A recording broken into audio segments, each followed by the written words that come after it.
In Course in Miracles, you have what it calls the hero of the dream. You have the central figure in all of your thinking, all of your worrying, of all of your hopes and dreams. There's a central figure in them all. There you go.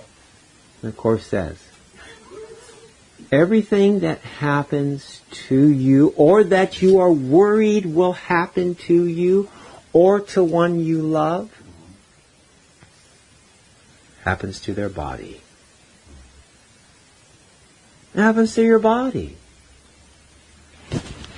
So let's just take a few moments to recognize how deeply steeped and addicted and identified with our body are we. And as usual, these meditations are very personal. Take it in, check in with how you are tonight regarding your body. Let go of any of your past notions or what you think other people might think. Just check in now. Give yourself this gift. Take a little measure on how you are identifying, or not,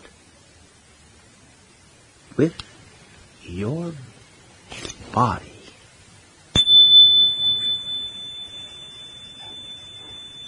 No lying. Yeah.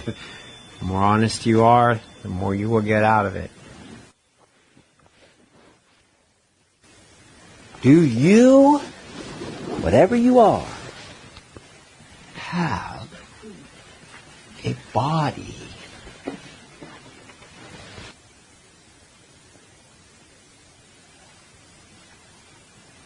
Think of now somebody you love. Somebody you would do anything for. Are you seeing their body?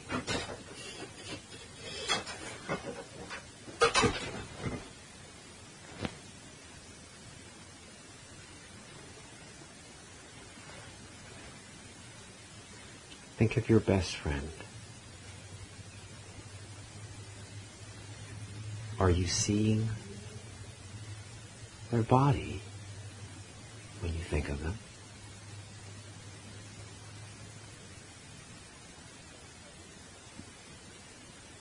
Or is there something else for you to imagine when we recall this?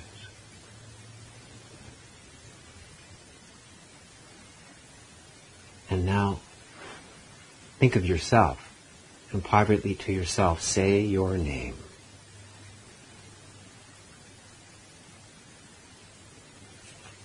Does that bring an image to mind?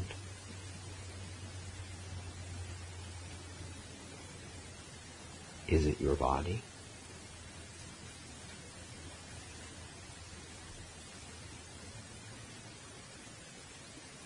How can you tell when somebody else is happy?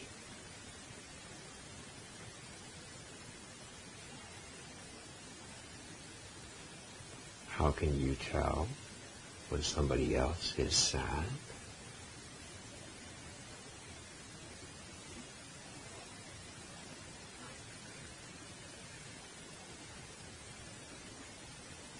Where are you now?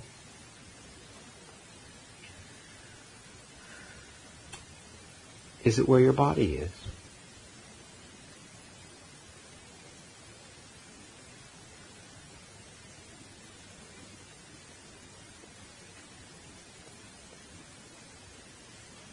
What do you have? And is it assigned to your body?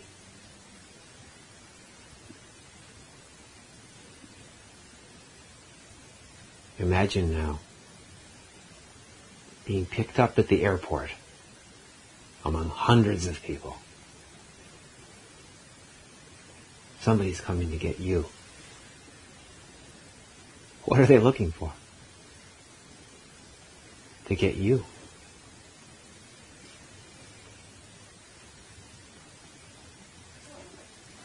how will you be found among all those others?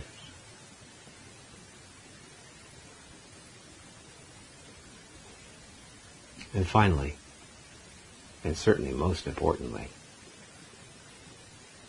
what does A Course in Miracles say about your body?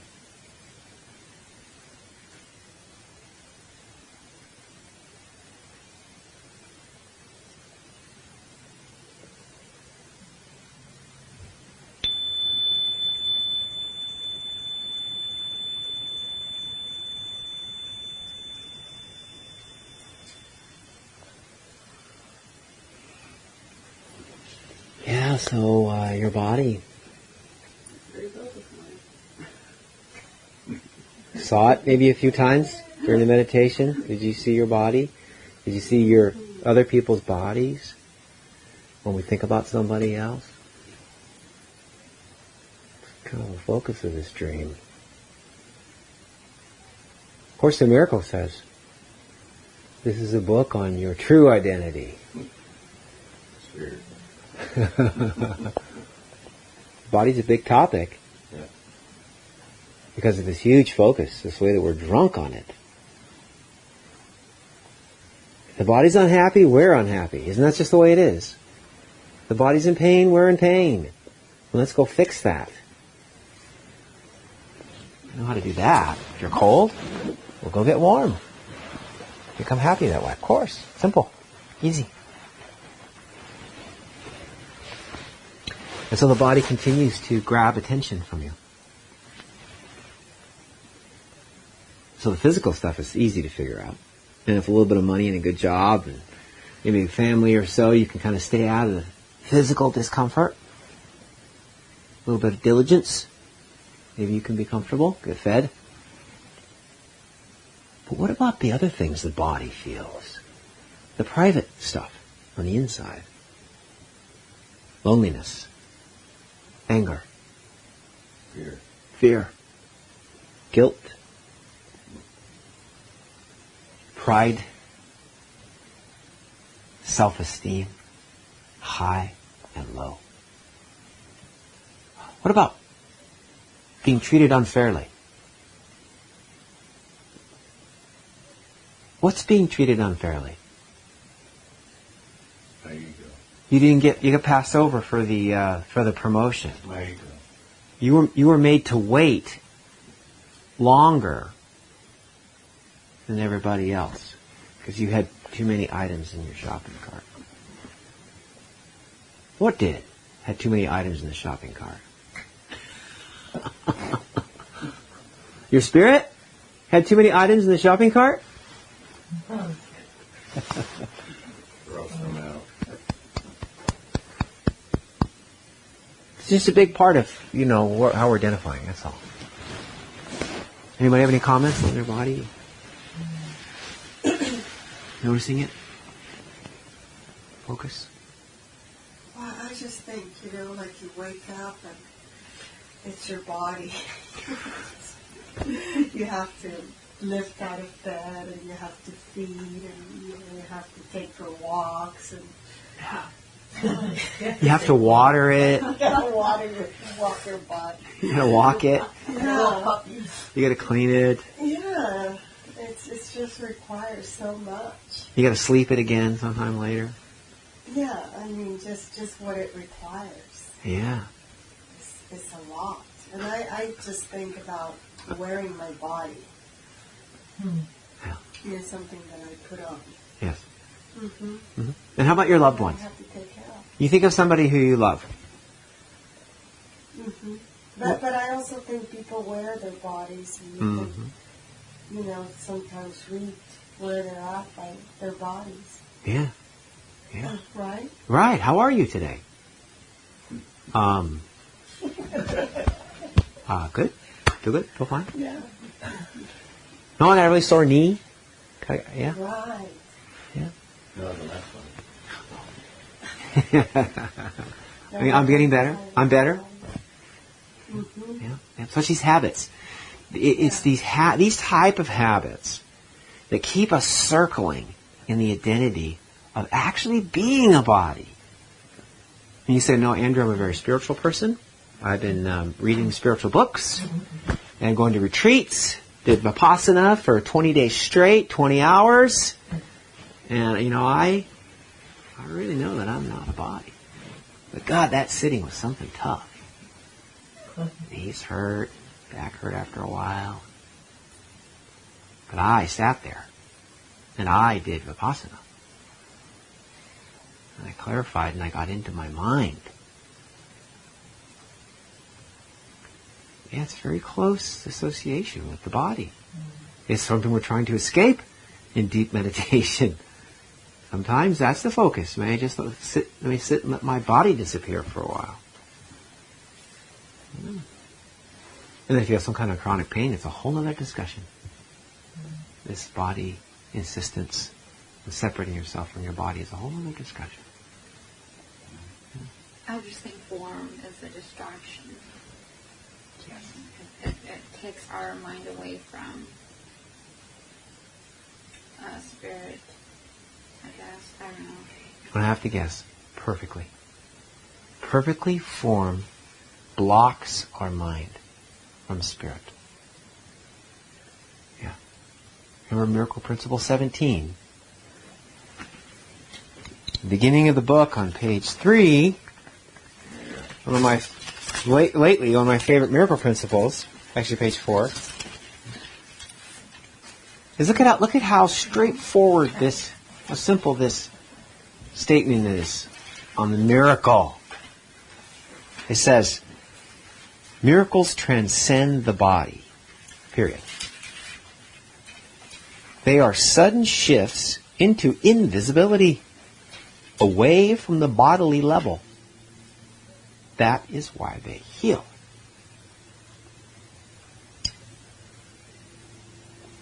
Somebody else read that so I can hear it. 17. Karen, you want to read that for us? Mm-hmm. Miracles transcend the body. They are sudden shifts into invisibility, away from the bodily level. That is why they heal. Does that make any sense? Mm-hmm. Why would that be an attribute of a miracle? Mai?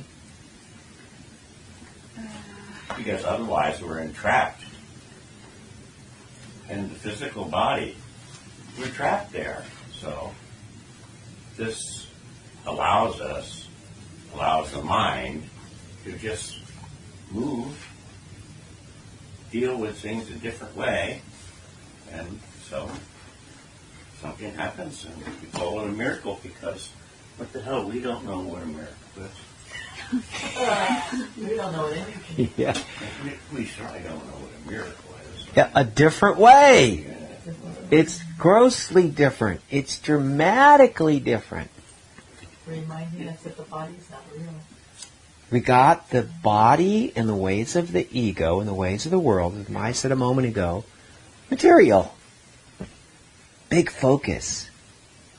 All sorts of focus and investment. And pride and beauty and pain, all of it, every flavor you want in the material.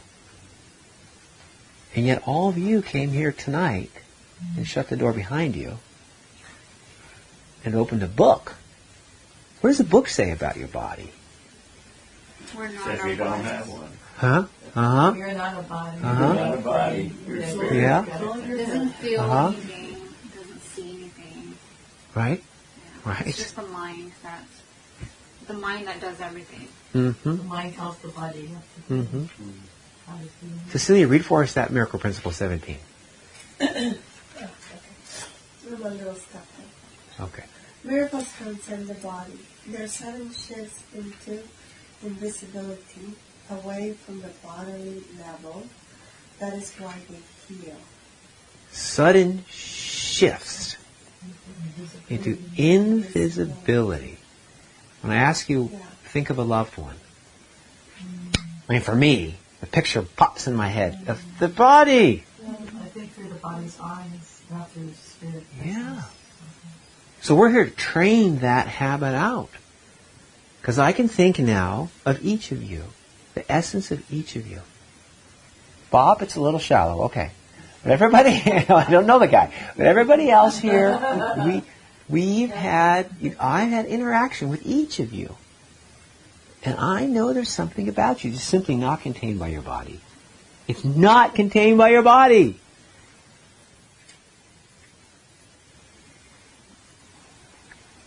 We know this is true. Course is breaking us of this habit of only identifying with the body. So look at a miracle. What's your read for us, number 17, Dick? You got your finger there? Or hey, somebody else. When do you want to read 17 for us? Page 4. It's Miracle Principle 17, page 4. We'll come. Yeah. Miracles transcend the body. They are sudden shifts into the invisibility, away from the body level. This is why I've been healed. Away from the body level. Mm-hmm. Mm-hmm. The separation of the mind has nothing to do with the body at all. Mm-hmm. So, No? the mind... Say that again? Say that again? Well, the body Yeah. is separate. Yes. It's not a part of Uh-huh. the mind. Uh-huh. You know? So, what has to happen is we have to deal with the mind, because that is in fact what is running the damn body, right? Like a puppet. So now when you think of people you know here, Yeah. the essence of them, we're starting to move away from the bodily level to something invisible. Even Bob, in the short interaction we've had, I started to get a sense of this guy. Sweet. There's something that's making the smile that I can kind of feel. There's a certain quality to that. Yes. And when he spoke, there's a certain quality to this guy. Right. And I already get to know Bob better. Wouldn't be getting to know his body better. It's starting to have this mind shine. Bob's essence of what Bob really is would start to shine, and I would start to absorb it. Yeah. Okay, so now let's flip to the back of the book just for a moment. And we're going to go roughly to page 450. I'll have to find the right page in the workbook. That's why everything feels so personal, huh? Right. That's why we get so sensitive or might get hurt, because we're taking it personal and thinking we're a body and then Think how loudly the body speaks when it has something to say. When does the body have something to say?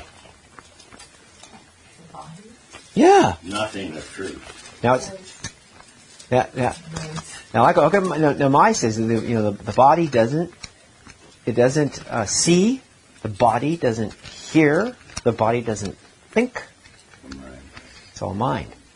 Does everything hold the meaning it has? And the body seems to have something to say. Say you get a cut, you slam It's your thought. your fingers in the car door. Okay, where's all your attention? Bang! The body speaks very loudly and very quickly. But the mind's just making that up. The mind, yes, the mind has made the whole thing up. So it's really all coming from the mind. not from the- Yes, and now that so page 425 in the workbook. So now that you have dreamed up the body, what this dream is already dreamed.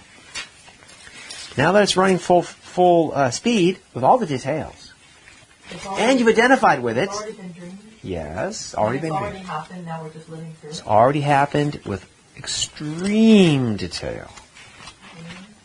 And now when I say body, I mean world, I mean time, I mean space. All of it's the same level.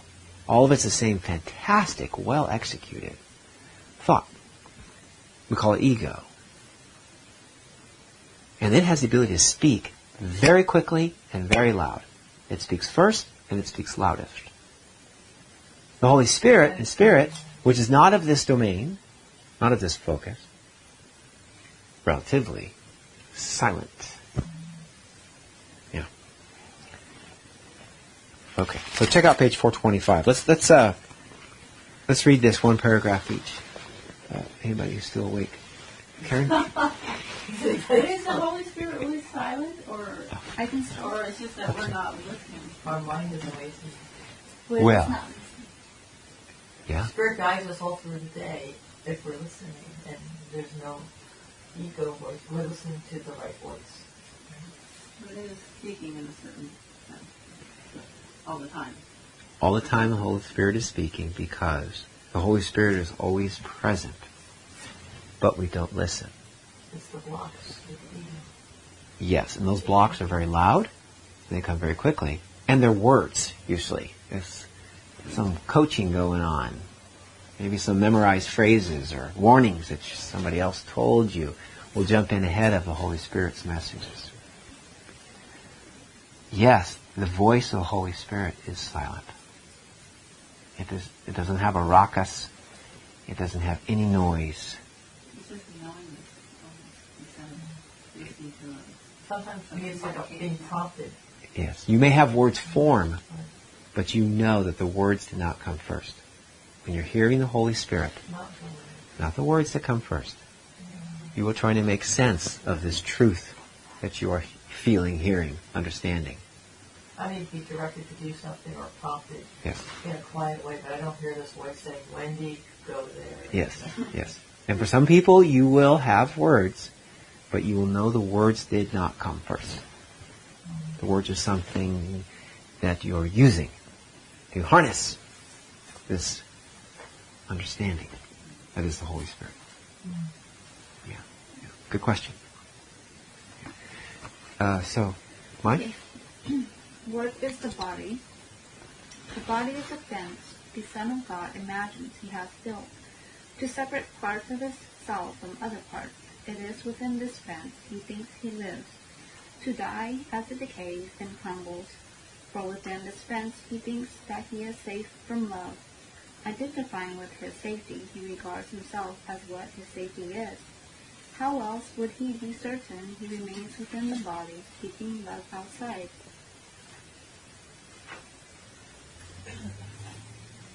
The body will not stay. What? It won't stay? Whoa.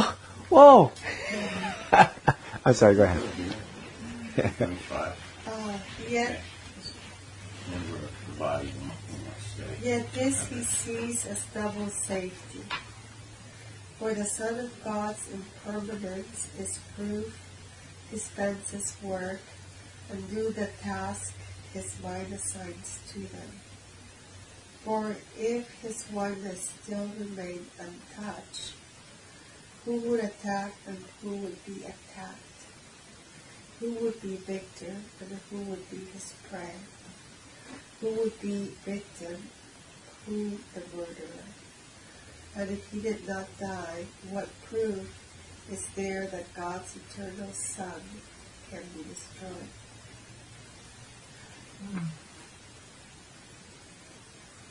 The body is a dream,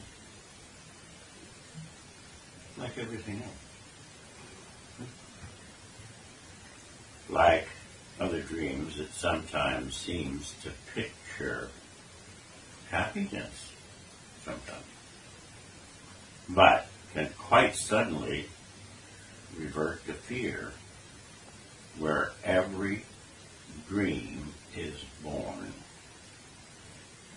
For only love creates in truth, and truth can never fear. Made to be fearful, must the body serve the purpose given it. But we can change the purpose that the body will obey by changing what we think that it is for. Here's what we're doing. The body is the means by which God's Son returns to sanity. What was made to fence him into hell without escape, yet has the goal of heaven been exchanged for the pursuit of hell. The Son of God extends his hand to reach his brother and to help him walk along the road with him. Now is the body holy. Now it serves to heal the mind that was made to kill.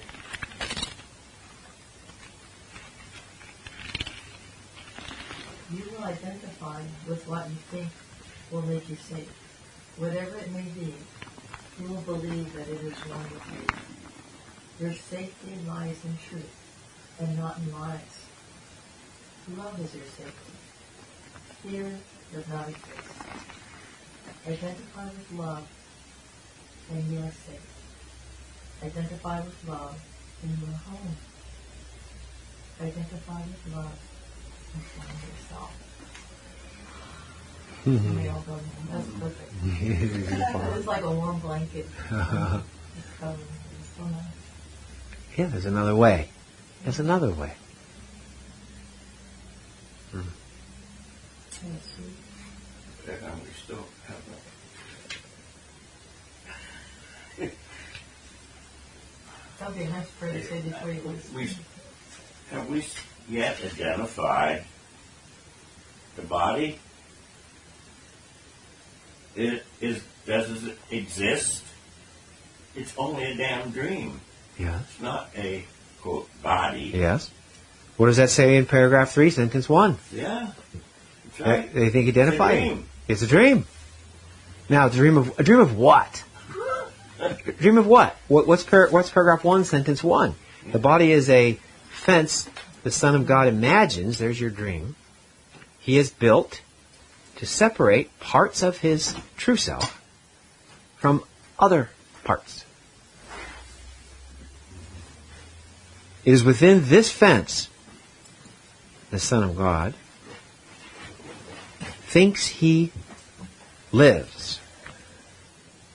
It's within this fence the Son of God thinks he will die as it decays and crumbles. And you're over. Yeah, that's the dream. That's right. That's a nightmare. That's the one I know of. That's a scary thing. Yes. Now here's this crazy sentence that follows that. Maya, what's that next sentence? Will you read that for us? Where were you? Here's a sentence 3, paragraph 1. For within this fence, he thinks that he is safe from love. What is the Course saying by that? He's safe from love. Is that a typo? Hi. Safe from love.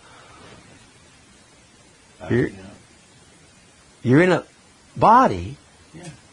What do we know what love is? so you can be safe from love? Yeah, of course. Yeah? What else? Why? What's up with that?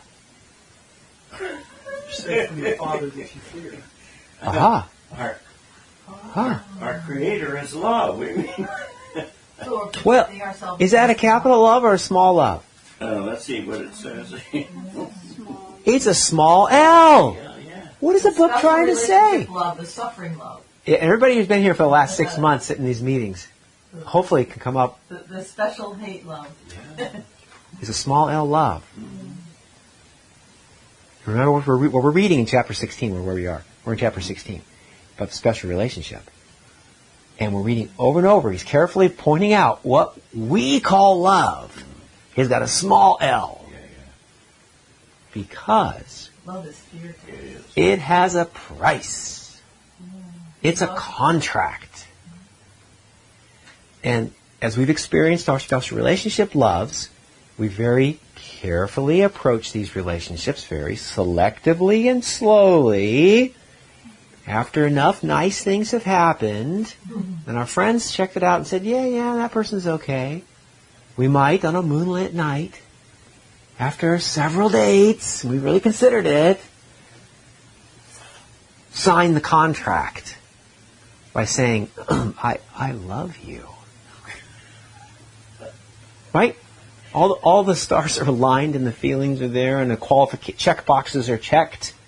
This person actually does not do the methamphetamines and those little pinpricks in their arm, on the left arm. That's because they had their blood drawn for a good, healthy checkup. They're not a heroin addict, like you said. Nothing, This person's though. nothing to do with thinking. They think you're something else. They like you. They think that you make them happy. Yeah. So you love them. Course says, and it beautifully, it talked about, before we read about the special relationship, in chapter 15, we read about communication. And we read about the particular cost of communication. It artfully said that in our special relationships, we hold back some of the communication. We don't be fully honest, because if we were, we would be vulnerable. Perhaps even taken advantage of. When the opposite is true, you know that. But we withhold because we think we're vulnerable. So it said we're extending now also the cost of communication to God as well. Next chapter. Oh, Yeah? sorry. Yeah. I have to say that I don't communicate. I don't withhold information because of that. Hmm. Just wanted to point that Do you withhold information for some other reason? Yeah, I withhold information in fear of what the other person might do to me. Hmm. Basically, yeah. But Right. not That's if, okay. If you don't tell them, maybe they won't do it. right. Really? I see. Sure. I mean, how we might be judged or criticized. So keep That's being vulnerable. keep some of your thoughts private, Yeah, but so they that's don't get vulnerable. abused. Yeah. But that's vulnerable because, invulnerability means nothing from outside could hurt you or harm you. Mhm. Yeah. So that's Yeah. still being vulnerable because You you don't care. fear.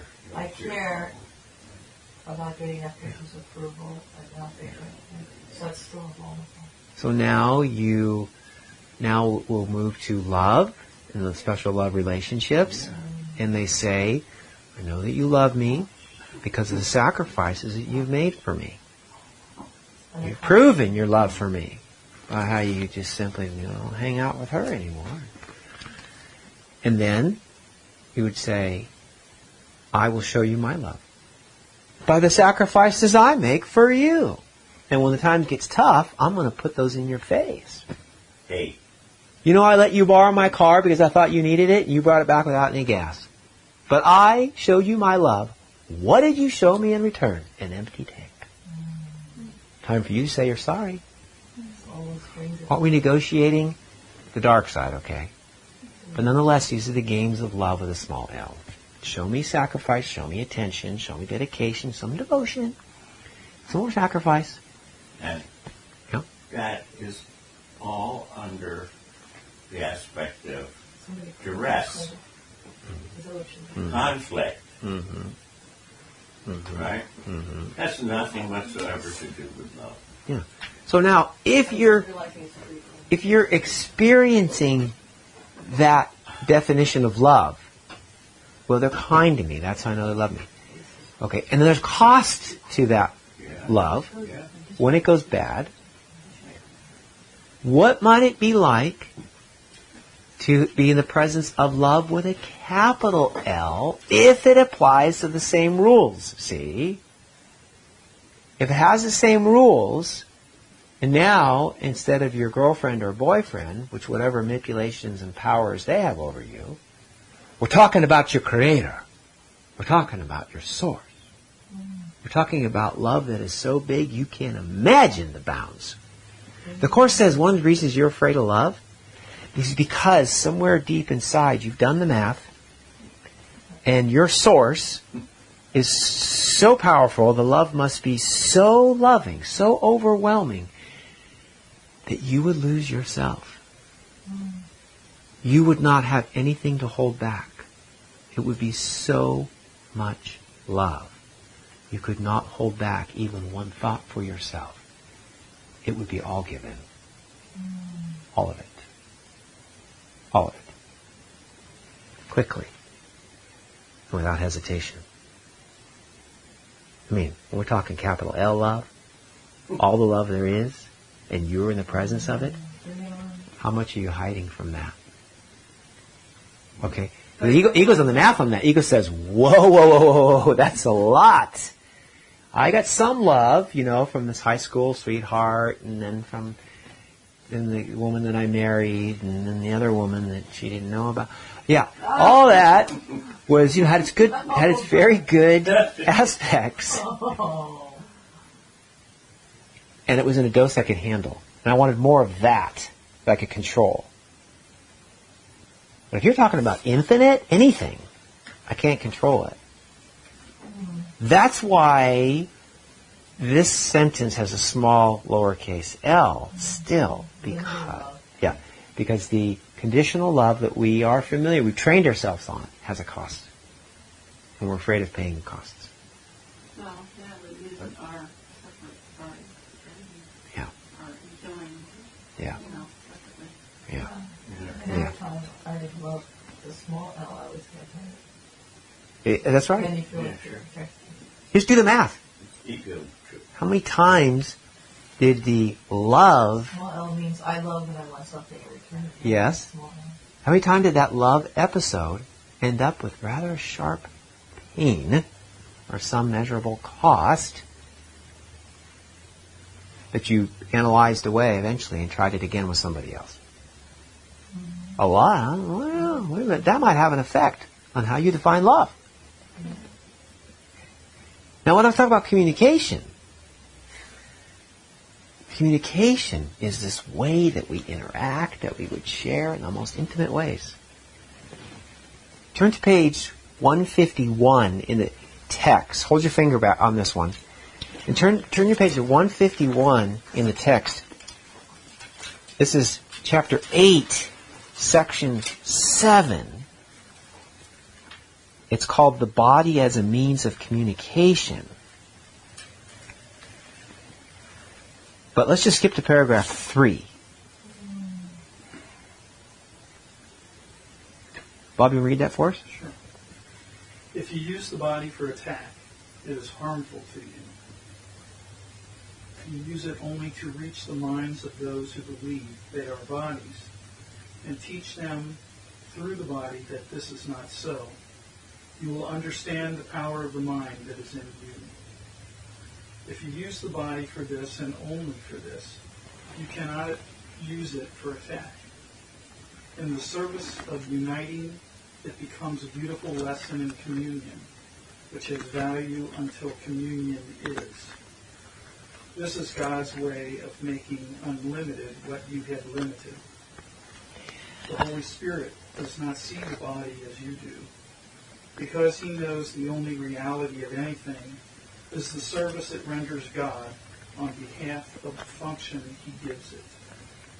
Nice. And then, Bob, would you read just the first sentence of the next paragraph? Communication ends separation. Whoa. Please read that again.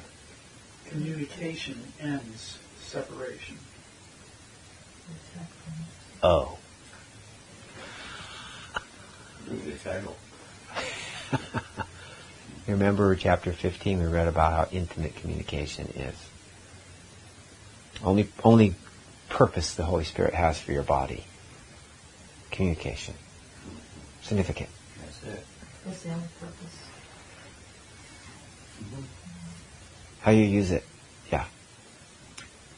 Flip to page 585 in the text. Oh, that's Paragraph 1. You know where we're going. hold on. Yeah. Yeah. This is chapter 27, section 8. The hero of the dream. Yeah.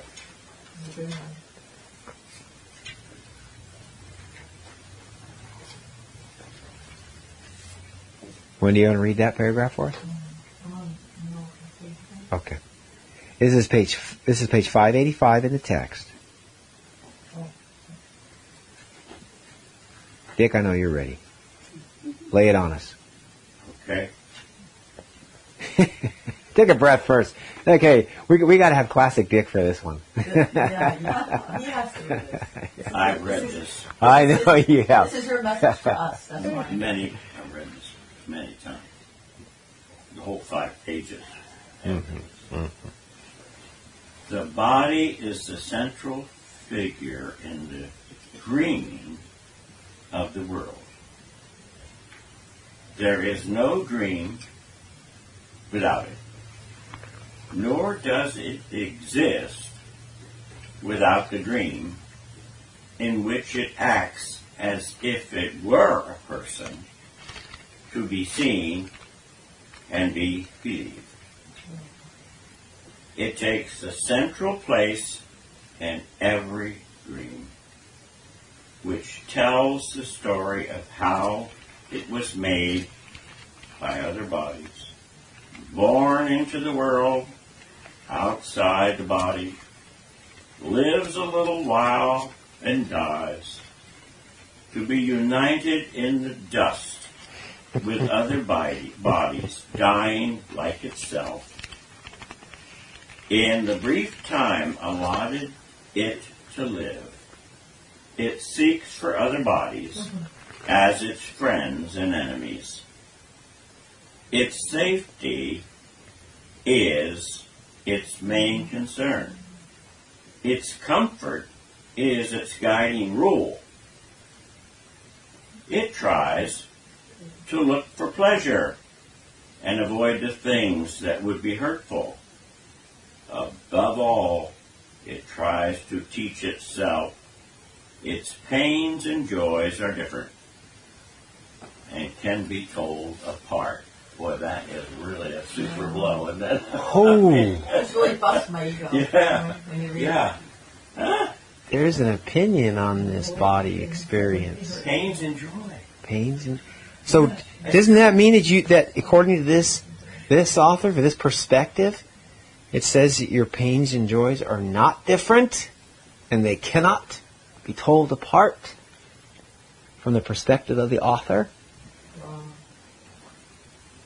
If your wholeness cannot be changed, regardless of what you think. It's all the same level.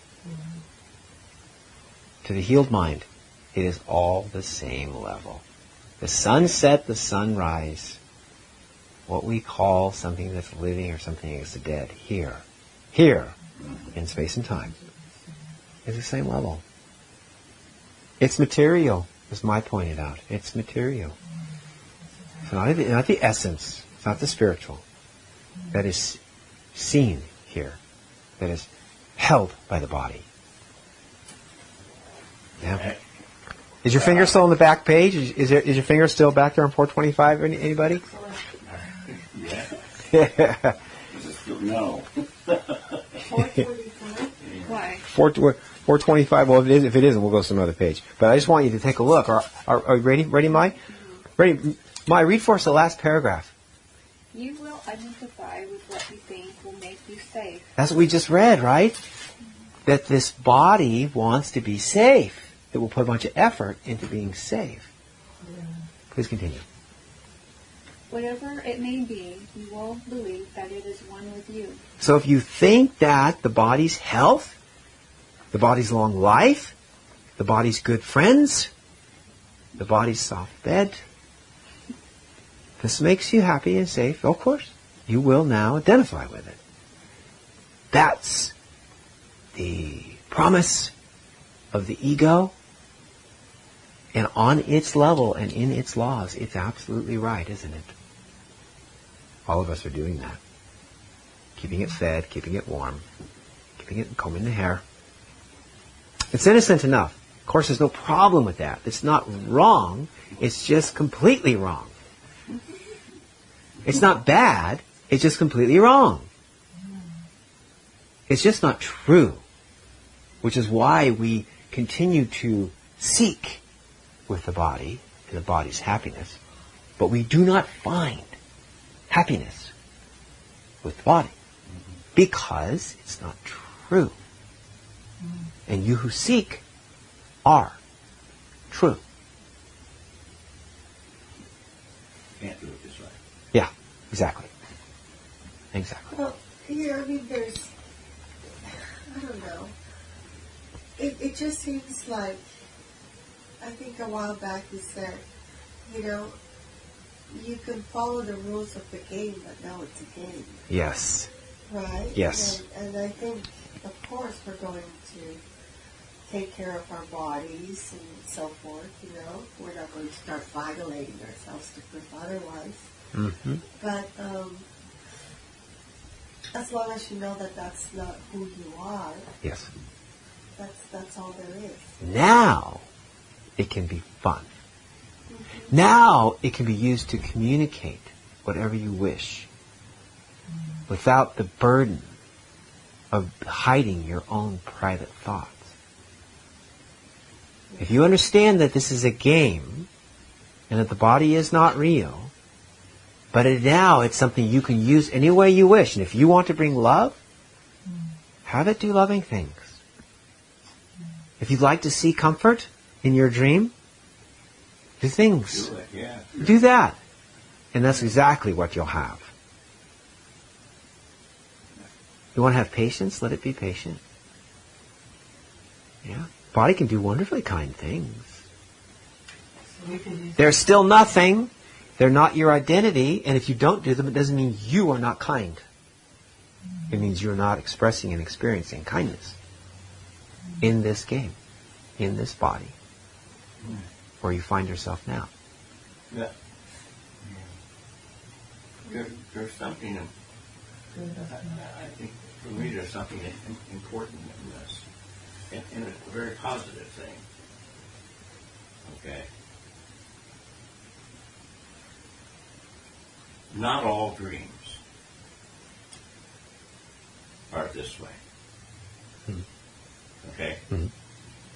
They are also called happy dreams. Mm-hmm. And so help me, they are happy. Mm-hmm. Yes. Okay? Yes. So, it's possible to have a very happy dream. Yes. Which is not the product of the damned ego. Yes. Yeah. Well, like Cecilia says, when you open your eyes and you get your perspective right, Yeah. happiness, joy, sharing, all of this comes. Yeah. The body will answer what the mind commands. Yeah. Instantly. Lemire and I, every night, the last thing we say before we go to sleep is, have a happy dream. At least one happy dream. Nice. Right? Yeah. And this morning, woke up about 4 o'clock or something, and she started telling me about she had a happy dream. Yes. It's rare, Yes. but it's quite something. Yes. Yeah. What's the biggest tool of the atonement? Forgiveness. Forgiveness. Yeah.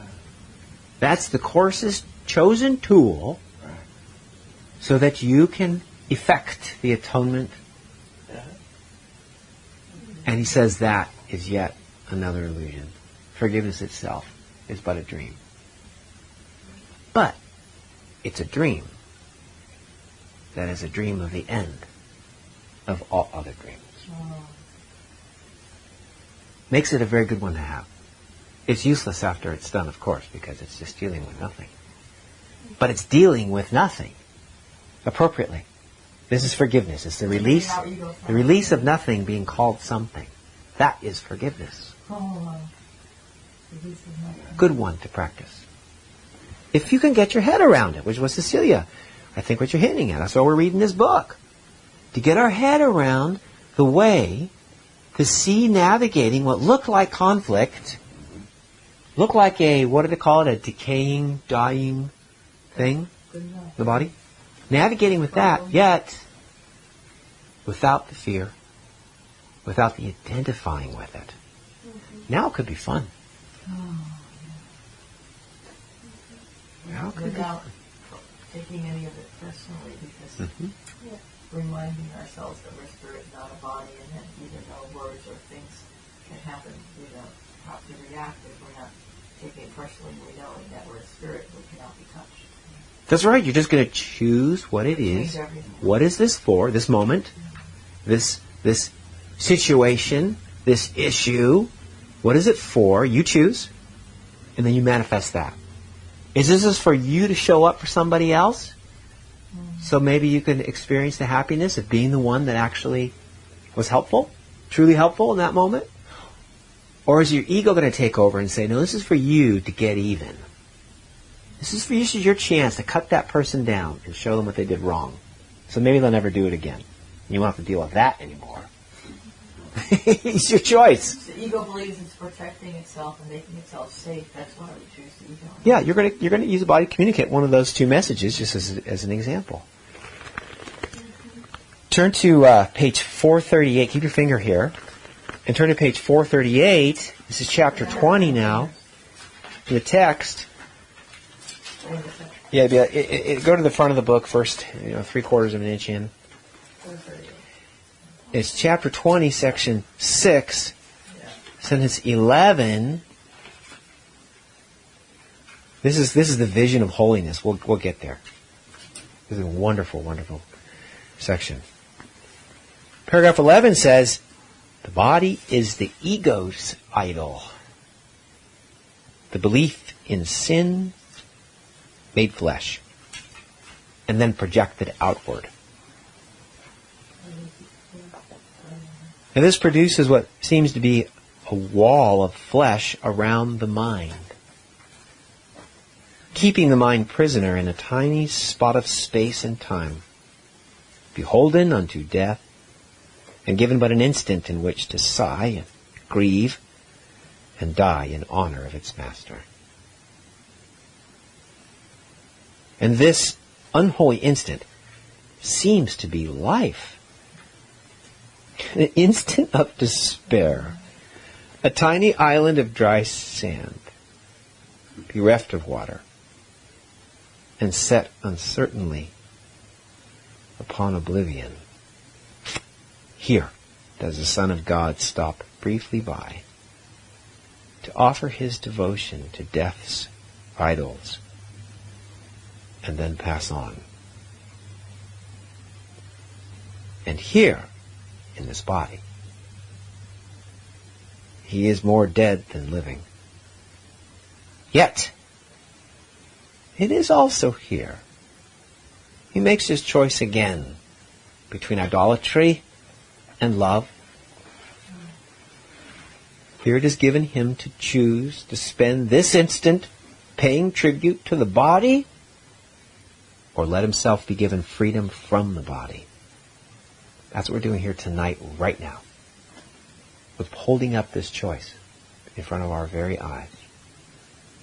Here, he can accept the holy instant, offered him to replace the unholy one he chose before. And here can he learn relationships are his salvation and not his doom.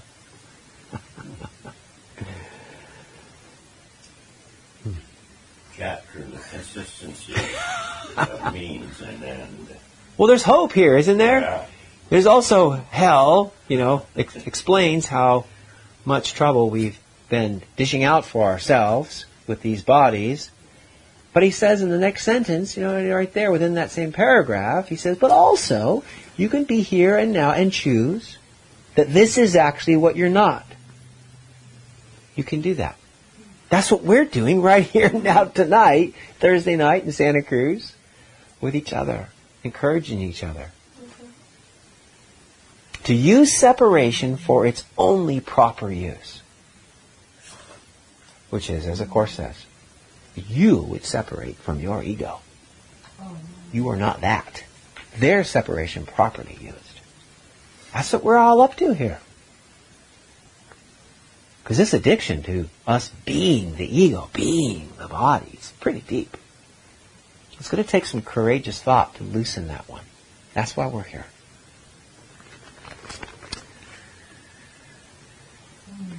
Should we read one more? Flip to the back of the book. Just a sliver left when you get there. It'll be page 33 in the Manual for Teachers. This is the section that says, what is the real meaning of sacrifice?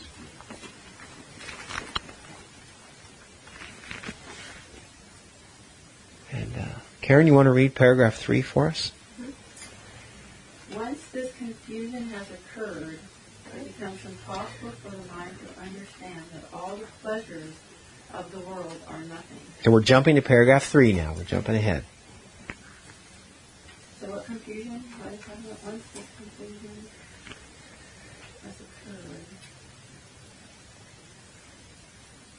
occurred. This is a... Confusion that word body. Yes, in the world's terms, you are the body. It's impossible for the mind to understand that all the pleasures of the world are nothing.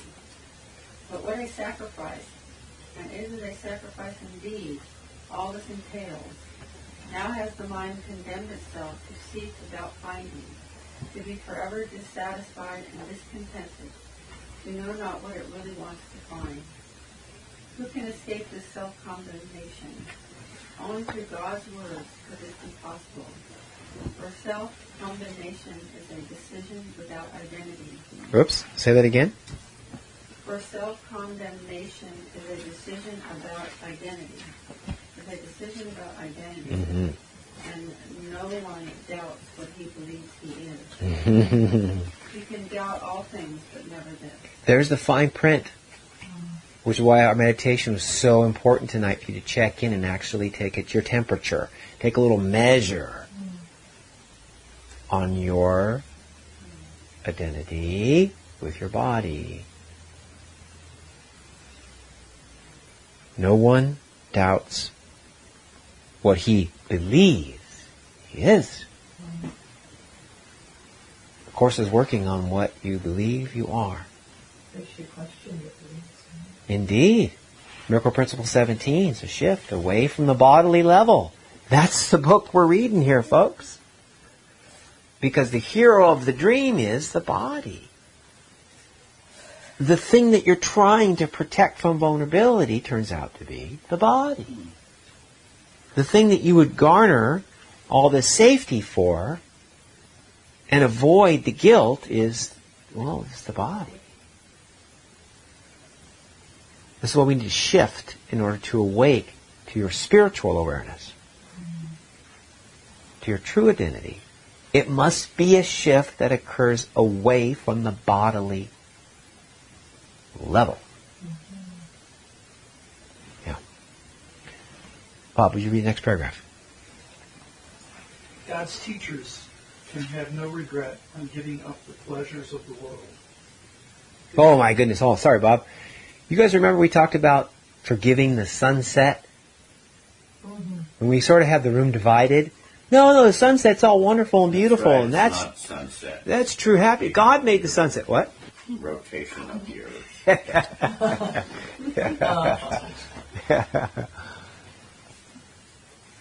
There's a price to pay pursuing the pleasures of the world as satisfying or as reflections of truth. There's a price to pay. So, that in mind, please begin again. God's teachers can have no regret on giving up the pleasures of the world. Is it a sacrifice to give up pain? Does an adult resent the giving up of children's toys? Does one whose vision has already glimpsed the face of Christ look back with longing on a slaughterhouse?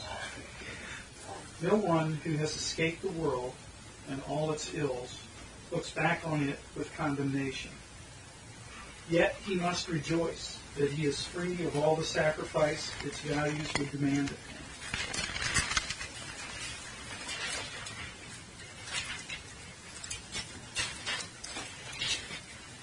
To them he sacrifices all his peace.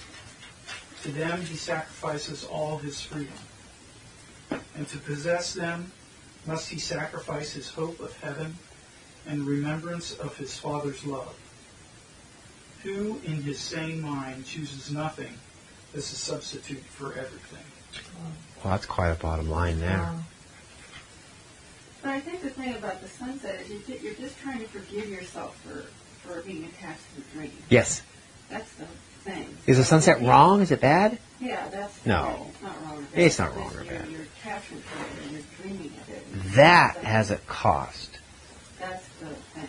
When your heart sinks as the sun sinks and you think, oh, there goes a good sunset. Oh, I can't He is happy now because, well, it's gone. When you feel that loss, when this pleasure of the world goes, please notice.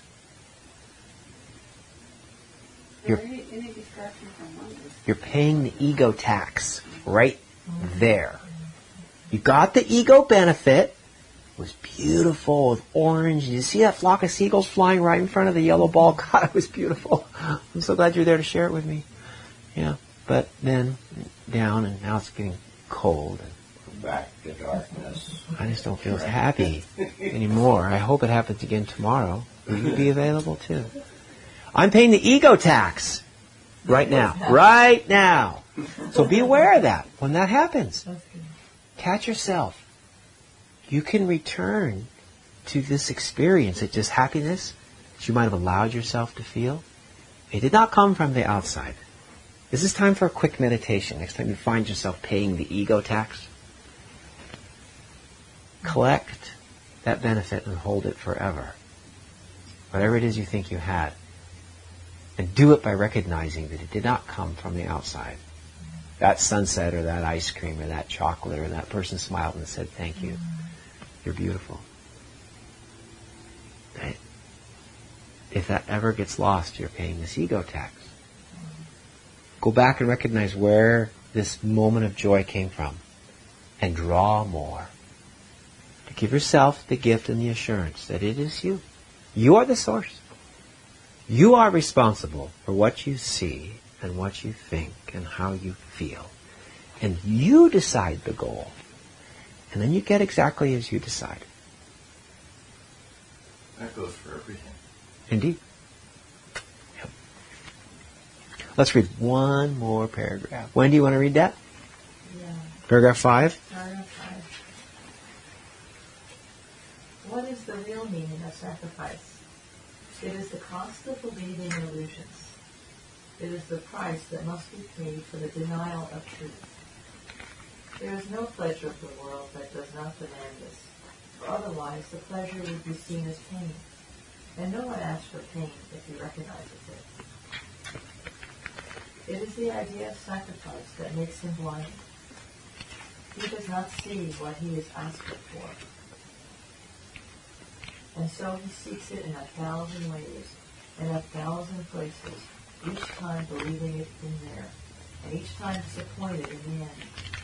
Seek, but do not find, remains this world's stern decree, and no one who pursues the world's goals can do otherwise. There it is. Well, that's the story of our life. Isn't it?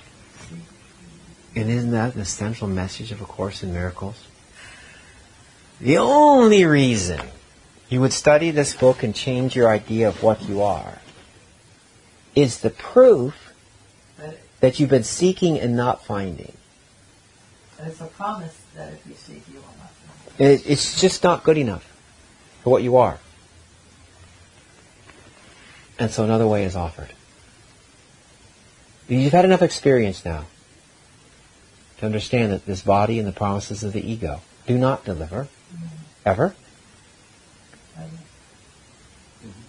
Oh, you're trying to find some exception, are you? Oh, one or two. Okay, well, who gets out alive? Who gets to keep their life? Jesus. Oh, did he? Yeah. He got to keep his life in that body? Or did he get strung up at 33 years old, bled out, after gasping for the last little bit of air the lungs could pull? Oh. We're talking about the body here. The promises of the body. It's seek, and it will seek. It will seek in wonderful and horrible ways. We've all lived through this. It will seek. Just get it a little hungry and see what happens to your attitude. Drop some sleep out of it and see how it's looking for some solace in an ugly way.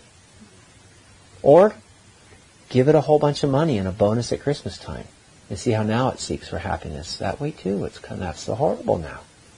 But it seeks nonetheless. You still want to Speaking about that. What's that? I was speaking about that. I looked in the mirror, I think yesterday. I was in bed. I had blankets over me. I looked at, my mirror was like straight towards me, like on me, in the room across me, and I saw myself and it scared me for some reason. Nice. I'm like, what the hell? Oh my gosh. Nice. Weird. Nice. Good. Weird. Good. Yeah. Somehow if I can do without the body, I would prefer no form. Good. That sounds like maybe starting to be willing to put the bottle down. Yeah. The addiction. When you're not quite fully identifying. Sounds okay to me. Good. Okay, now we're going back to our reading tonight. But on the way, we'll make one more bus stop. Robert, you ready? Page text 390. Where did we start our reading? Well, we have regular reading we do. We just haven't got to it yet. Chapter 16 and all. Okay. But on our way, we're studying the body a little bit based on our meditation. So, one more reading about the body, but it's a doozy. These are good readings. It's a doozy. Robert? 390 in the text? 390 in the text. What paragraph? And we'll start with, we'll just read the first two paragraphs. It's It is only the awareness of the body that makes love seem limited. oh, The body is a limit of love. The belief in limited love was its origin, and it was made to limit the unlimited. Think not that this is merely allegorical, for it was made to limit you. Can you who see yourself within a body know yourself as an idea? Everything you recognize, you identify with externals, something outside yourself, something outside itself. You cannot even think of God without a body, or in some form you think you recognize it. Here's some fine print here, but it is printed in black and white, and it's said 2 or 3 times actually in that paragraph. How we identify, figure, even God, as having a body. Yeah. We are so deeply invested in that idea. It's just how it is, and it's what it is we're going to wake up from.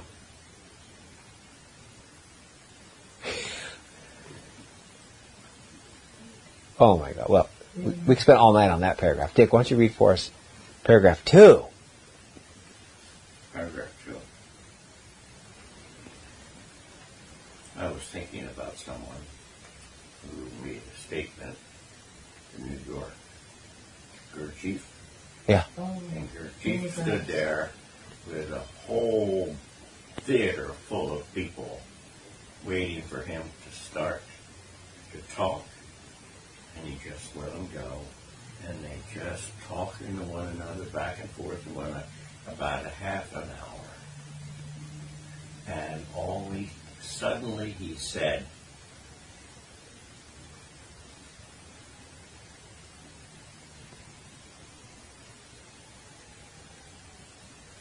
What? I forgot. That's probably exactly what he said. No, he said, "Wake up, damn you." Gurdjieff is the guy that invented the Enneagram. Yeah. Wake up, damn you. Isn't that something? Yeah. Yeah. Well, I was just thinking about, we're talking about all this, but somebody who forgets who they are, Alzheimer's, for example, where they don't know who they are. I mean, and their mind isn't the way that we're thinking, that we are the mind. Mm-hmm. And what about that? Exactly about that is... Do you see what I'm saying? Oh, yes. You said Alzheimer's is what she said. Yeah. Somebody who's mentally sick, mentally insane, and they don't seem to have a multiple personality, and they don't seem to be able to have any opinion on who they are. They couldn't make it through a paragraph of this book because their thoughts are so distorted. Yes? Yeah, or they just forget completely Yes? everything. Yes? Okay. Uh-huh. Okay. So about that Uh-huh. is exactly what you think about that will be true for you. What's your assessment of their problem? It's called a problem. But for a Well, moment. I'm thinking about those people Ah. who Yes? can't think Yes? about this. Yes? What is their status? What is the status of an insane person who has Alzheimer's and can't even remember their own children's name? Anybody? They're just making it They just can't remember the dream, but the dream is still a dream. But they don't exist, right? It's still a dream. It doesn't matter if they can remember it. What? What's your opinion? How are they? What's your question? How we judge them is how they are. Uh-huh. That's right. We give everything all the meaning it has to. Uh-huh. Are they sick? If we think so. Are they in pain? If we think so. Are they struggling? Yeah. Are they extensions of God? Yeah. Are they reflections of you? They're still the same wholeness that God created. Nothing's changed except for our mind. I'm just saying they will be to you exactly as you see them. In truth, their bodies are nothing. They are figures in a dream. When, to use your own words, when you can see that they are but players on a field, all set up to hold the players, each in their proper colored uniform. That's how you know which side they're on. The color of the uniform. The shape of the body, where that one's in a wheelchair and that one's in a white robe, helping the one in the wheelchair. Like uniforms. When you can see that they're figures in a dream, so artfully decorated, you are free of the dream and there's no sickness. They're just figures in a dream playing their part. A dream that's even already over. What do you mean by the dream is over? Because the dream is made. What? The dream is made of time, in time, using time. What time is true? None. There's no time. The closest you can get to true time is what you call now. Even that's a slippery slope. But it's pretty good and we'll work with it. The entire dream works on time. How long has that person had this condition? Were they born with it? Well, no, they weren't born with it. They were very happy, and they had 3 kids, and sometime around age 60 or so, they got it. They got stuck with it. Can it is it also true that they like chosen that role before they came here, like on a different level? You know what I mean? If they didn't, They wouldn't be there. then we would have victimhood. And they were stuck with it. Now, we see him in the role. We see the role being played with the whole drooling and the wheelchair and, the sagging eye. The whole thing's happening, okay? If you decide that somehow that wasn't chosen, architected, the game wasn't intentional, then victimhood is real. And you will now look for the guilt. Where should the guilt be placed for this lovely person who can no longer smile? They lost control of their facial muscles with this disease. How sad is that? You will look for guilt to be applied because it's not right. It's bad. Yeah? And fear. Well, didn't you know? That can happen to you since you believe you're a body too. That's right, Wendy.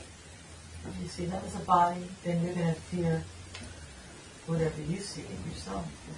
Whatever you see in your brother, that's going to be the same experience for yourself.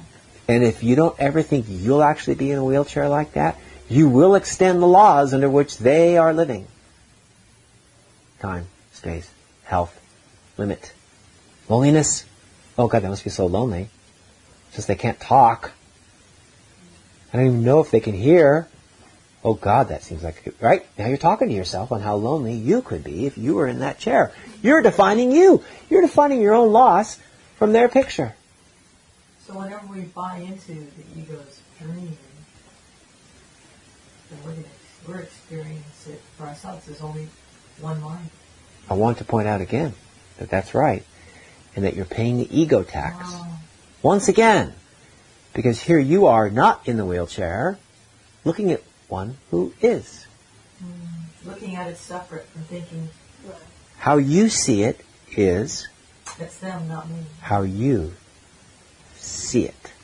That's where the body's separate. That's what it is. Illusion of separation, we think it's real. Yes. Yeah. Yes. Yes. Yeah. Yes. And how the body is the idol of the ego. And how much Tough one. I It's a tough associate one. with myself as a body. It's also very simple. We said it in about 2 minutes here. It's very simple, but it's nonetheless tough because of how we are, how we're identifying and drunk with it, and how much pain we've personally felt ourselves that we can extend to somebody who. And if we stayed out of the ego mindset, Mhm. out of the past, Yes.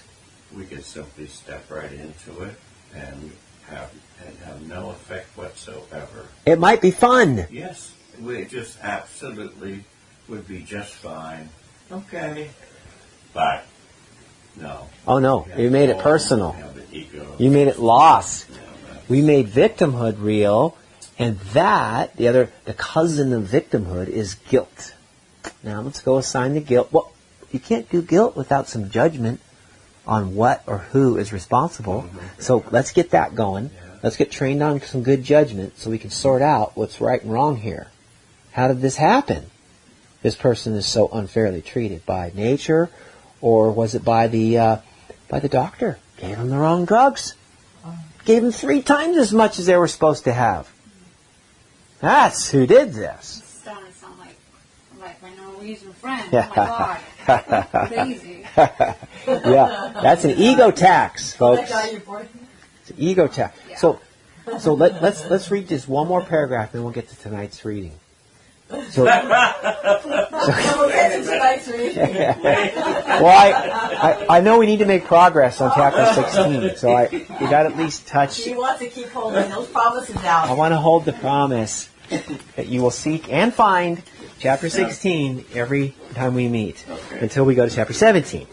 So we get to chapter 16. Yeah. Maybe next year. So this is page 390, chapter It's a 18. great reading. It's section 8. We're talking about the body, and this section is called the little garden. 390. The little garden.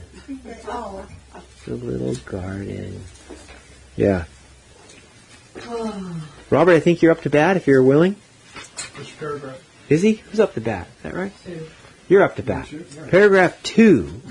The body cannot know, and while you limit your awareness to its tiny senses, you will not see the grandeur that surrounds you. God cannot come into a body, nor can you join him there. Limits on love will always seem to shut him out and keep you apart from him. The body is a tiny fence around a little part of a glorious and complete idea. It draws a circle, infinitely small, around a very little segment of heaven, splintered from the whole, proclaiming that within it is your kingdom, where God cannot enter. Oh my goodness. Other than that, keep up with your body. Stay other than you're blocking God out and all your happiness, invest in your body some more. Whoa, maybe we'll rethink that. Oh, it draws a circle. This is Jesus' perspective. It draws a circle. This body is a tiny fence around a little part of a glorious and complete idea. The body draws a circle. Oh, it's infinitely small. Around a very little segment of heaven. Hey, that's a compliment. Did you guys feel that? You brought a circle around a very small segment of heaven. Okay, that's you. Splintered from the whole, proclaiming that within it, this little itty bitty, infinitely, how small? Infinitely small. How small is that, Wendy? Are there any scientists here? Anybody? Any linear thinkers here? How small is infinitely small? Okay, don't rub it in. All right. But Well, thank goodness it's infinite. Thank goodness. yes, Karen. Yeah. Thank goodness. But even so, all of that is what. Absorbed in something very infinitely small. Yeah, but it is heaven. It's a little splinter of heaven, capital H. Small as it is, it's still what you've taken with you into this body. Yeah. Still heaven. That's the good news. That's good. That's good news. Yes. What else does he say? He say you've splintered this infinitely small segment. Splintered it from the whole. Jesus really has a way with words. Doesn't he? He's got something to say. He really Well, he really knows how to say it. yeah, well, it's for me, it's not, he knows what to say. Yeah. He knows the truth. Well, he also knows what your current belief is. He meets us where our ego is. Exactly. Right. Meets you Yes. where you are. Very intimate what he's Yes. saying because it's exactly Yeah. how we're thinking right now. Yeah, a little bit of hope when he said that you've taken a splintered off piece of heaven, called it you, and you're investing in it. That's kind of good. Yeah, that's not bad. Right? Yep. But he says, splintered it off from the whole, proclaiming that within it is your kingdom, your private space where God can enter not. That's our little prison. Right, unless you let it. Well, yeah, yeah. How much of God are you going to let share your little apartment with? Your little infinitely small circle. You're going to open the door when he knocks, or you're going to just not answer the door. You know, turns out God won't fit in your little apartment, your infinitely small That's how your circle. senses go. Turns out God won't fit, and you know it, because then it wouldn't be your little safe apartment. But my will, because she's kind of defended, and Andrew will, he's kind of small, defended in his own way. My will and mine. Yeah. Of her will. Yeah. Wendy, you could get to know Wendy, maybe even this Bob character, and he could come into your space and not take it all. Wow. Because maybe he's also small as you. So that's how we get our special love relationships going, because we think we can afford them and still have our tiny little apartment. Safe little. And our freedom. Yes. Safe little prison. I expanded my apartment a little bit. I put a planter box out the window. You know, I got a little plant growing there. Well, we laugh over it because Yeah. it's so It's so hurtful. true. Yeah. So that's the most you're willing to expand. Right? Otherwise, you're not safe. So remember, we're talking about the body as a place where you identify that you can keep safe, and then you identify with what you think will make you safe. You think a healthy body makes you safe. A wealthy body makes you safe. I think the healthy body makes sense. Yeah, so that's what the investment is. It is a seek and do not find. Okay, now, enough of this trancing around A Course in Miracles, reading off topic. No. Let's get back to work. This is We only have, exactly how it's supposed to happen. isn't that great? Those This were book, fabulous readings. and I could go on and on. You know, Thank maybe. you. I love the readings you jump around with. I mean, every one of them is such a powerful witness to our meditation. Yeah. They drew it all from different directions. They drew it all together. Give you a sense of what it is you're so addicted to, and maybe you might be willing to be not so enchanted with it. Trusting our senses. And learn how to have fun. Learn how to have fun with it instead of be threatened. I like what you said about knowing that it's a game that you're playing. Yes. That was good, because that lightened it up. Yes. Well, this one really hit home for me. This last one made me realize, because it is all heaven. You know, it's that we have our little compartments. Yeah. That we call our own little egos. Yes. Uh-huh. That's right. So just, you don't need the broad picture. Yeah. Because we have all these private thoughts from God. We think we can hide them. And we have a reason to Not do that. possible. They're not private thoughts. That's right. Turns out you can't even do that. You can't even do that. But we from the ego's laws, it's a good idea. We think we got this separate safe Yeah. place, and separate is really separate. It's very, very limited. Cecilia, would you read for us? You ready? This is now we're on page 345 in the text. This is chapter 16, section 6, the bridge to the real world. We'll pick up where we left off last week.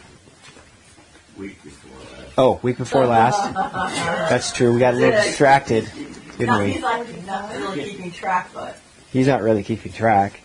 Last week you didn't read anything either. Yeah, we got a little distracted. Yeah. Okay, 345. no, it's the Holy Spirit led the way. This paragraph 4, please. You haven't missed anything. Now, check out what she's going to say. The special relationship is totally meaningless without a body.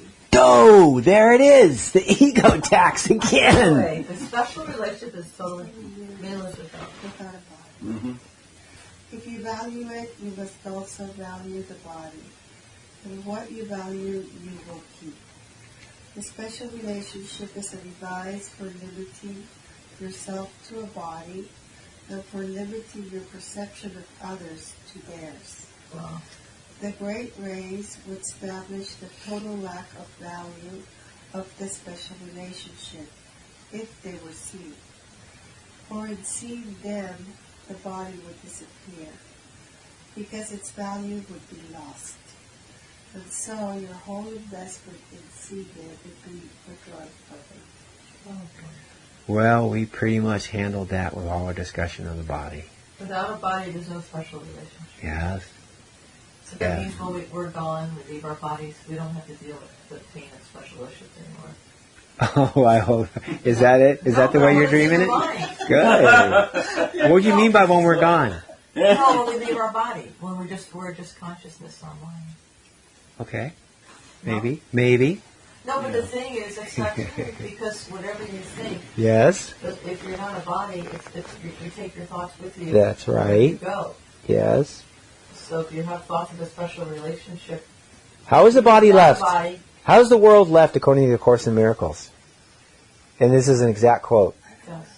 The world is left by truth, comma, not by death. Period. No, but I mean, we take our thoughts with us, so wherever we're thinking, whether it's unforgiveness or special relationship, don't we take that thought with us, and that's how our spirits. Yeah, you caught yourself. That's right. That's right. No, is that true? That's true. So It's because you're not. Yeah. No, but that contradicts the sentence. Okay. That we read the special relationship is so meaningless of body, because the mind directs how we think or how we feel. If you didn't have a body, you wouldn't be looking for the right special relationship to care for your separate identity. Yeah. Everything we just read supports why you have a body and what you do with it. And it's a little fence, a little apartment, we called it a moment ago, where you set up everything just right and you're willing to share exactly what you can afford to share, and you use the special relationship, see, so that you can get another body you can afford to have visit your apartment every once in a while. God won't fit. But so, what happens when you release the body? Like she said, your mind is with you. Yes. You Yes. can want another spirit to visit you and feel. But, I mean, Yes. no Does it? Does? spirit. Yeah. There's some fine print. Just thinking, You could do your one. I'll take my separate spirit. what happened? I'll take my separate spirit, and I'll find some other separate spirit that I can visit my spiritual apartment. But if you have that thought, it's going to be. It's bigger. I'll come Okay. to spiritual cat. Yeah. Okay, no, but I'm saying if it's in your mind, Yes. even if it's not true, won't you experiencing the effects of your thoughts? Yes. So if you don't have that awareness, But Isn't that what draws you to a body when it's inconclusive and you're born again? Is guilt, wait. right? And Yes. Because it's inconclusive, so you have to have a body Yes. so that your ego can continue to find another body. And the laws of separation are maintained. Now, in materialism, they're just committed and simple, and you don't have to remember anymore. That hurts. And she's over there, I'm over here. We got maximum separation achieved. Well done. so there's no more. That's the name of the game that we're talking about, is separation. So when you're not a body, there's no awareness of separation. was it? Yeah, when you're not a body, Huh? you're reversing the laws of separation. You're actually free. When you are a body, We're always free. We just those are Yes. the blocks to love's awareness. in truth, you're always free. In truth, you don't even have to. In truth, you are freedom itself. You don't even have to imagine. The ego, spiritual ego, will say, I can imagine myself being free. But guess what the spiritual ego's picture is? I'm running through a field with my body free. No. Now let's upgrade the thought. Let's get spiritual now. That was still physical. No, Andrew, what I mean is I'm in heaven, see, I'll be running free. No. A spiritual thought of freedom would not be that you would be free. That's again seeking. No. Upgrade it. You would be freedom itself. Do you sense what I'm saying? Yes. That's free. That really makes sense, doesn't it? Yes. It's very different than being something that And is sometimes free and sometimes isn't. Oh yes, absolutely. So every soul who leaves the body Yes. is suddenly free. If we get it. Because it's in your mind. That can't be. How do you know? Did I sigh out loud? Oh God, I'm sorry. No, but Andrew, it's even said, like when somebody dies, it doesn't mean they're going to be peaceful. That's right. If they're leaving with unforgiveness in their mind. That's thinking this spirit in this body, and that dies. The one mind can have that spirit make up another body and another body, but it's just one mind doing all of it. And just because your body dies, which by the way is going to happen, I can do the math. Within, 10%. I'll tell you when it's going to happen. The year. Just because that happens doesn't mean you're going to be free, folks. That's what I'm saying. Otherwise, why don't we just walk out of this meeting? Let's all kill each other. Yeah. Let's go and shoot Jones. Yeah. First, let's go rob a bank and have a great time. Vegas, baby. That's what I'm saying. And then, I know. That's what I'm trying to say. Yeah. Just because we leave our body doesn't mean we'll That's the free. point. Only if our mind Right. sees the truth. Right. Because right now we're free, we don't see the truth. Yes. And why? Because it's our mind, it's not our body that That's doesn't right. see. That's right. So when we leave, it doesn't mean, oh, God will, everybody says, oh, they're gone, they're going to be at peace. Only if they've, if they've seen truth, Yeah. freedom, they let go of Yep. unforgiveness, and Yes. all that stuff. And Yes. it doesn't mean when we die we're going to experience this, we're going to be free. That's right.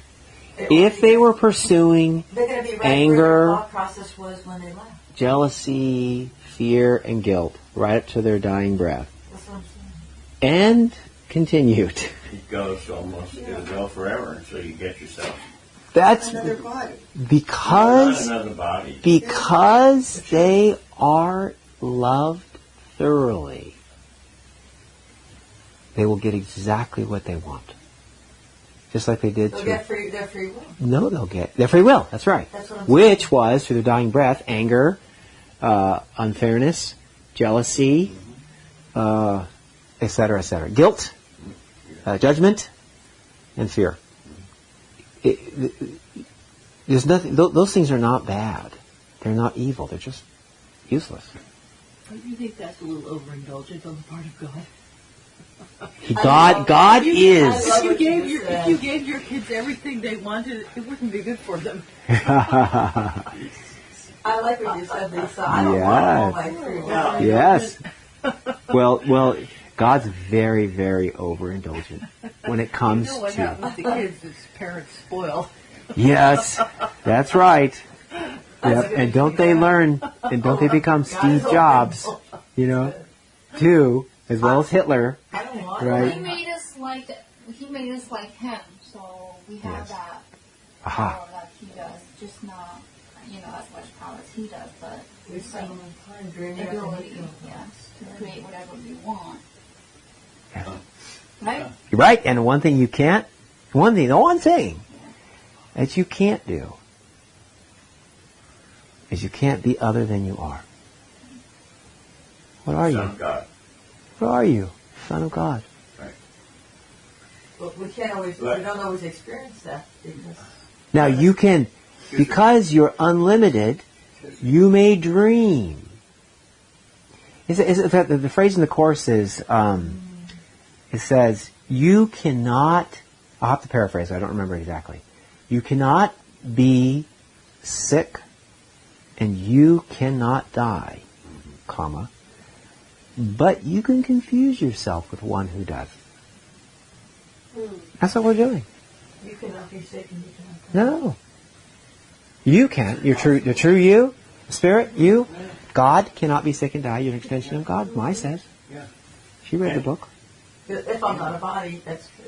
Right, but you can confuse yourself with one who does get sick and does die and gets hurt and jealous and guilty, etc. And that's been the experience, hasn't it? Unfortunately. Yeah, that's been the experience until we don't see any value in it. Right. And then, when we don't see any value in it, we stop feeding those ideas. We stop holding on to those dreams of sickness, of guilt, of jealousy and judgment. And they get smaller. And they, as the Course says, the ego disappears as you withdraw your investment in it. Now, Or you draw your value in this world. Right. if the, okay, so the ego disappears. All right. This says the great rays would establish the total lack of value of the special relationship bodies if they were seen. Mm-hmm. In reality, they don't even exist. Okay? The great rays,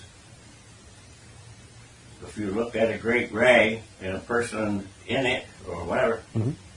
there's a great ray there. Mm-hmm. Okay, so what is to be expected after death? My simple-minded place is, well, that's one that they really hold back because I do not know. Yes. Yes. I do not know what I cannot know even here. Never mind when I have so-called passed away. Yes. I do not know. Yeah. And I will not know Yeah. in advance, I'm sure, of any of it. Yeah. We don't have a clue now. Does that make sense? And we think we're alone. Well, it certainly does, from an academic point of view, and from the words are all correct. And yet I hope somewhere inside you and everybody here has a little argument. Maybe you can't put it in words. If you did, Dick would shoot you down. And he'd be right. He'd be right. That, were you to be free of your body by withdrawing the value of it, surrendering yourself to what you truly are. Already. Right here and now. Yes. Without losing. What would that be like? Death, we called it. I think death in the highest regard, freely That would be- accepting. That would be our true essence. Yeah. What would that be like if you died right after a complete understanding of that sentence? But nobody does. I am not a body. I am free. I'm still God. And I'm still as God created me. I'm back. Howdy. Yeah. Ready to go to work with you. I'm home, Dad. Is there should be a fatted calf or something for me waiting? I think. Chair. Now what? Because if there, I still come fixed on this. I mean, I do not know. Really? I trust. If I don't understand and don't proceed, okay, to escape from this body and the ego mind, Yes. that doesn't happen. I haven't a clue what's going to happen if the body so dies. That's why I say I want to drop words here. for a moment. Because you're right. From the linear thinking and the words and the measurement, what we can show the court with graphs and charts, there is no proof whatsoever that anybody ever. Even all those people saw the light, you had an out-of-body experience, and it was a big white light. But people talk about, well, when they die, they go to heaven, so they're going to be in peace and all that. I've read some of these books that people write about 2,000 lifetimes and what happened in these 2,000 lifetimes and all that stuff. Yep. I mean, it's wonderful that the mind can mix up such things, but the truth of it, Yes? I think it's just... Okay, that's linear. I agree with you. What were you going to say? Regarding his statement. I'm agreeing with you. Now let's upgrade a little bit. Let's upgrade the thoughts for a moment. Let's jump from the material, which is what we can speak about. Yeah. Let's go up to the other level, to the spiritual. And I claim that you are a witness right now, in that chair, voting with your presence, that you indeed do know something. That you've been driven here by this very knowledge. We can't say it in words. It is the journey beyond words. Yeah. But it's the reason why you continue to read that silly book. And that's a very favorite book. Yes. The answer. Is it a favorite book? The answer is in your very actions, your very devotion to this spiritual journey, this understanding. There's a little spark of light. I see it in your eyes, I hear it in your voice, and in your dedication. All of us have it. That's why we're here. It is that light, it is for that light that we have the courage to deny all the promises of the body and even let it go. And when you die, I hope you'll have this healthy perspective of the body is valueless. Because there's a greater value that you have felt in holy instance. Well, if it doesn't work that way, I'm going to say... Well, yeah, you come back and refund. You come back to me, and I'll refund your misery. Gladly. And I'll refund your misery. We can talk body misery for as long as you like after that. If this doesn't work, Andrew I'll refund your misery. What have we got to lose? Even if it's not true, we can be peaceful. I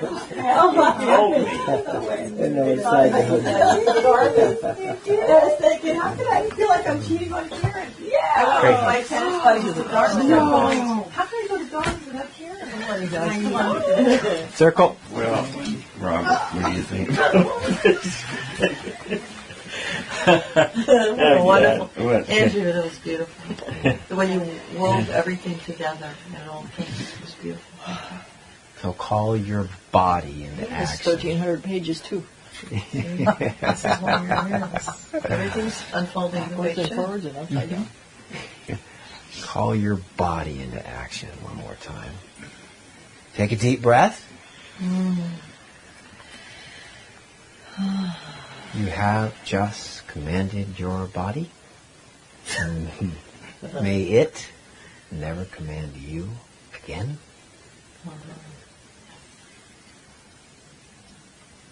May you surrender your body's next breath